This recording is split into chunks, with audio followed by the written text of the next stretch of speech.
Magandang araw. Mukhang nanindigan po itong si Congressman Richard Gomez sa katotohanan dito po sa War on Drugs. Tandaan po natin mga kababayan na ngayon ay mainit po na pinag-uusapan sa Tuwad Committee itong War on Drugs ng dating Pangulong Duterte. At gusto nilang idiin at palabasin na umano'y sangkot ito sa mga nangyayari sa extrajudicial killing at umano'y reward system sa kampanya laban sa illegal na droga. Bumaliktad nga itong si Garma at mukhang gusto pang idiin itong si PRRD.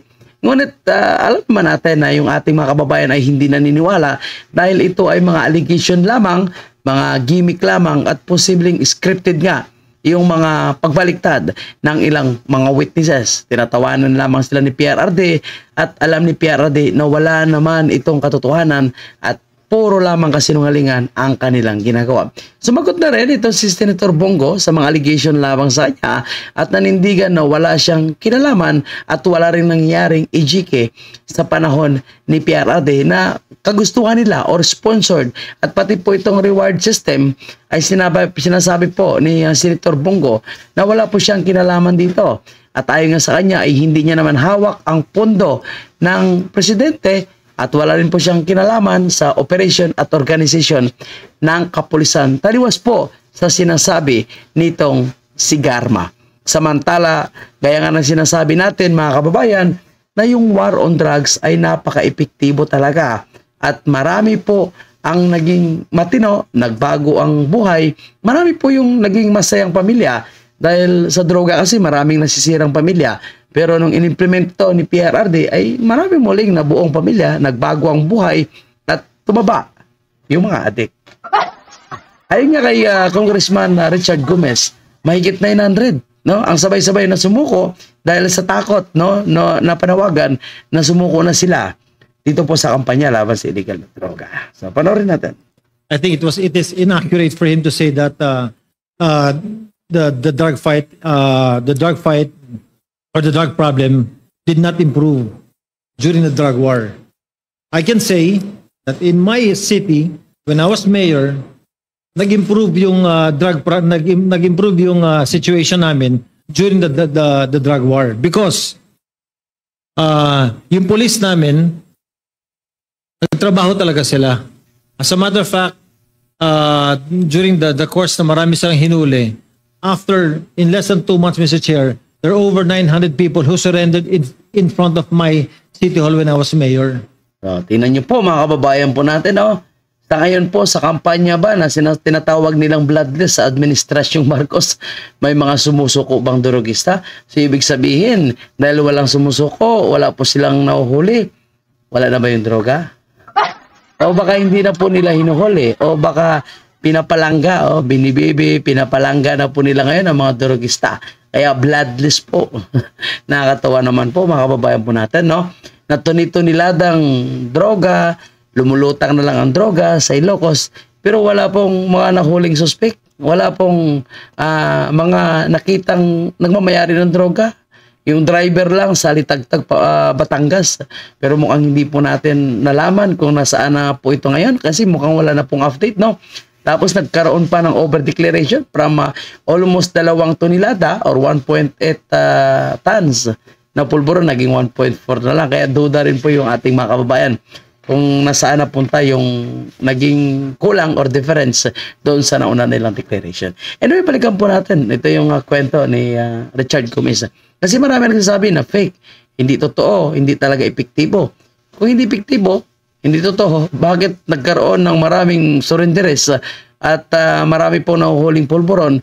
At bakit nagkaroon ng mga sinasabing collateral damage o yung mga namamatay na hindi naman talaga kagawan ng pulis? Meron siguro iba na talagang nanlaban, no? Unahin naman ng pulis yung kanilang buhay kaysa maunahan sila nitong mga drogista, di ba? Why? Because natatakot to sila na mamatay and they surrendered. Tama. And tama because yan, of tama. that, the drug problem in Ormoc City bumaba talaga. So, it is not accurate. Tapos sabihin mo pa na hindi epektibo. Fake, paano naging fake?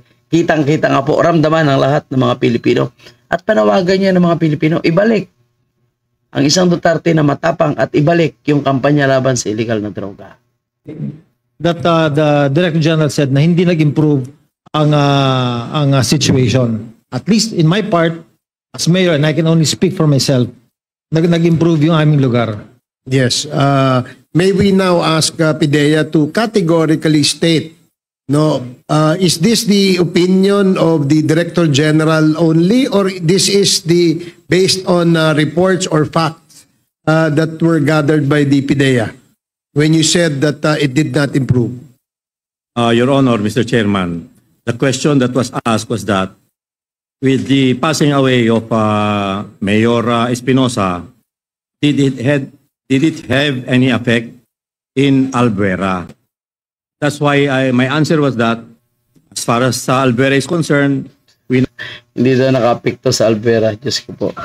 Tuwang-tuwa nga po yung Albuera eh. Yung mga tao, tuwang-tuwa nga po nung nahuli na yung mga ito at nagurgur ang kanyang ama.